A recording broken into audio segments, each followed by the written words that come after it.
जय श्री राम दोस्तों। The horror story में आपका स्वागत है। मैं आशीष सैनी आज आपको पानीपत के एक भूतिया घर की कहानी सुनाने जा रहा हूँ। वो घर जिसमें कई मौतें हो चुकी हैं अब तक।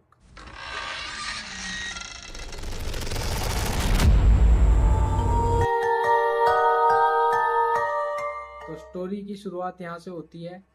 एक लड़का जो जिसकी उम्र 5 से 7 साल होगी, वो अपनी फैमिली के साथ पानीपत में रहता है। इनका खुद का मकान होता है और जो मकान होता है इनके फादर और इनके जो ताऊ होते हैं दोनों का आपस में कंबाइन होता है या इन्होंने मिलकर लिया होता है। तो आपस में इनके फादर का और इनके ताऊ का मनमुटाव हो जाता है। तो इनके ताऊ सोचते हैं हमें पानीपत में तो रहना नहीं है। और मैं बता दूं आपको, ये लोग इलाहाबाद प्रयागराज के रहने वाले होते हैं। तो इनके ताऊ सोचते हैं हमें जिंदगी भर तो यहाँ रहना नहीं है, तो इसको बेच के चलते हैं। तो इनके ताऊ उस घर को बेच देते हैं। और जब ये लोग इस घर को बेच देते हैं तो इनके फादर साहब भी उसमें एग्री कर देते हैं उस घर को बेच के। अब ये रेंट पे आ जाते हैं। अब रेंट पे ये अपनी बुआ के घर रहने लगते हैं, अपनी बुआ के घर पे ही रेंट पे। और इनकी बुआ का घर था, दो ही कमरे थे उस घर में। एक आगे जो काफी नीचे था, एक पीछे जो थोड़ी ऊंचाई पे था। जो पीछे वाला कमरा था उसमें इनकी बुआ रहती थी, जो आगे वाला कमरा था उसमें ये लोग रहते थे। अब होता कुछ यूं है, जब ये लोग उस घर में रहने लगते हैं तब ये 2008 या 9 2008 या 9 में इनके घर में इनकी सिस्टर का जन्म होता है, छोटी सी। जब इनकी सिस्टर का जन्म होता है तो पूरे घर में काफी खुशियां होती हैं।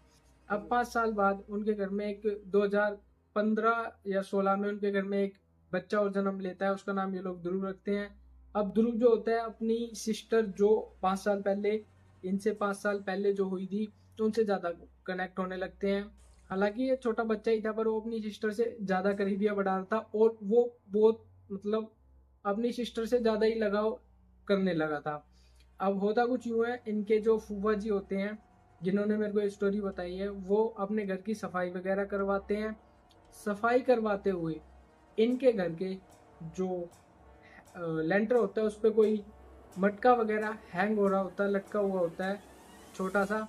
अब जैसे सफाई वाले आते हैं पेंट वगैरह वाले, तो वो उनसे गलती से टूट जाता है।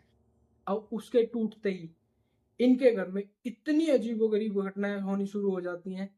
इनको उसका कोई अंदाजा नहीं था, ना इनको पता था वो चीज क्या थी क्या नहीं। वो एक गलती से टूट गई।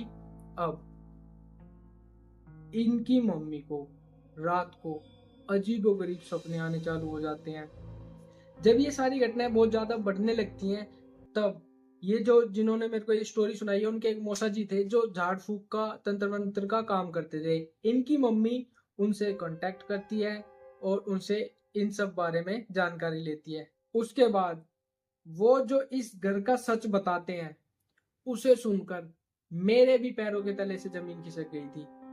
वो बताते हैं उनका घर एक 2 कवर के ऊपर बना हुआ है और जो जिस कमरे में ये रहते थे स्पेशली उसी के नीचे वो 2 कमरे थी। वो कवर एक जिन्नात की थी, एक खबीस की थी। वो दोनों कवर आपस में साथ में ही बनाई गई थी। अब वही चीज इनको दिक्कत कर रही थी। अब वो ये सब चीज को पता करते हैं, वो वहां से थोड़ा झाड़ फूक करते हैं, ये चीज थोड़ी कम हो जाती है। अब क्या होता है, जब ध्रुव 1 साल का हो जाता है, फिर दूसरे साल का होने वाला होता है ध्रुव का, जो अभी 2015 में जन्म हुआ था, उसका बर्थडे आने वाला होता है। 2017 की बात है। अब उसका बर्थडे आने वाला होता है और उसके 4 दिन पहले दिवाली थी। जैसे ही दिवाली आने वाली होती है और ध्रुव का जन्मदिन भी, अब इनके मौसा इनके पास कॉल करते हैं और कहते हैं आज जितना जल्दी हो सके इस घर को खाली कर दीजिए, वरना आपके साथ कोई ना कोई अनहोनी होने वाली है। अब ये सब सुन के उसके मम्मी पापा सब घबरा जाते हैं। वो इन सब बारे में अब जाके कहीं अपने बुआ और फूफा से बात करते हैं, बट वो लोग इस चीज को इग्नोर कर देते हैं क्योंकि वो भी पहले से रह रहे थे, उन्हें कुछ अब तक नहीं हुआ था और ना ही उनके साथ वो हो रहा था आगे भी, क्योंकि वो जो कमरे थी वो जस्ट उसी कमरे के नीचे थी जिस कमरे में ये रह रहे थे। अब क्या होता है, दिवाली आने वाली थी और 4 दिन बाद उसका बर्थडे भी था। दिवाली से 2 या 3 दिन पहले धनतेरस वाले दिन ध्रुव की तबीयत खराब हो जाती है। अब उसकी तबीयत खराब होते ही इसकी मम्मी को कोई इतनी जानकारी नहीं थी, इसकी बुआ जी उसको एक हॉस्पिटल में लेके जाते हैं। अब हॉस्पिटल में डॉक्टर कहता है इसकी तबीयत ज़्यादा खराब है, ये सीरियस है, इसको एडमिट करो। तो इसकी बुआ इस चीज़ को नहीं मानती हैं और कहती हैं हाँ तुम्हारे कहने से ये सीरियस है, तुम्हारे कहने से ये मर जाएगा। हालांकि डॉक्टर ने मरने की बात कुछ नहीं बोली थी, बट बुआ ने किसी की नहीं सुनी और किसी दूसरे डॉक्टर के पास ले गई, ऐसे ही नॉर्मल डॉक्टर के पास, और उसको वहाँ जाके एडमिट कर दिया। अब मैंने आपको पहले ही बताया था ध्रुव जो है अपनी सिस्टर से ज़्यादा कनेक्ट था, और जैसे ही ध्रुव को एडमिट हुए दूसरा दिन होता है हॉस्पिटल में, वो अपनी सिस्टर का नाम बुलाने लगता है। मैं यहाँ पे नाम नहीं ले सकता, वो अपनी सिस्टर का नाम लेता है बार बार और उसको बुलाता है। ध्रुव केवल 2 ही साल का था, बस वो नाम लेना जानता था, तो वो अपनी सिस्टर का नाम ले रहा था और उसको बुला रहा था। अब जैसे ही उसकी सिस्टर उसके पास जाती है, वो बार बार उसका नाम लेते लेते इस दुनिया को छोड़ देता है। ये सब घटना होने के बाद पूरे घर में रोना चिल्लाना हो जाता है, उनके पूरे घर में शांति सी फैल जाती है, चारों तरफ एक अजीब सा माहौल बन जाता है। अब इसके बाद उसको घर लाया जाता है, ध्रुव को उसका अंतिम संस्कार किया जाता है, जो सब लास्ट राइट के रिचुअल्स होते हैं वो परफॉर्म किए जाते हैं। इन सब के होने के बाद अब इसके घर में इसकी मम्मी की तबीयत और ज़्यादा खराब होने लगती है, इसकी मम्मी को और ज़्यादा आवाज़ें आने लगती हैं। वो इस बारे में फिर से उनसे बात करती हैं जाके, वो फिर इसको इग्नोर कर देते हैं।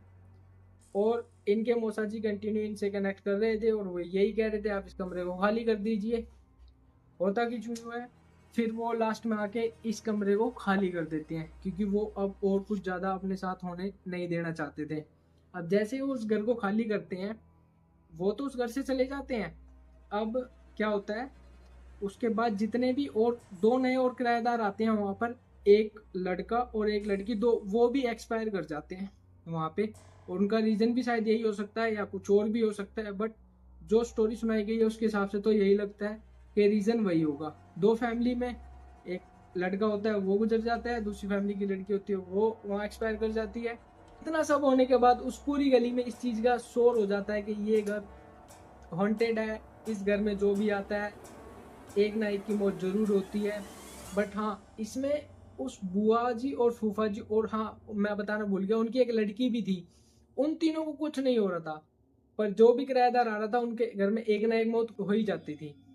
अब होता कुछ यूं है, अब फिर उसमें किराएदार आना बंद हो जाते हैं। उसके बाद उनकी जो लड़की थी 20-21 साल की, उसकी तबीयत खराब होना चालू हो जाती है। अब जब उस घर में किराएदार नहीं आते हैं, तो वो जो चीज़ थी अपनी जगह से तो आज़ाद हो गई थी, उसको तो कुछ ना कुछ करना ही था, किसी के साथ भी करना था। तो अब वो घर के पीछे वाले कमरे में चली जाती है वही चीज़। अब उनकी जो लड़की थी 20-21 साल की, उसकी तबीयत खराब होना चालू हो जाती है। अब उसकी तबीयत खराब होते होते इतनी ज़्यादा खराब हो जाती है 2021 में, वो भी इस दुनिया को छोड़ के चली जाती है। अब होता कुछ यूँ है, ये लोग किसी की सुनते नहीं है, और उस घर में कुछ ना कुछ बहुत ज़्यादा गड़बड़ थी।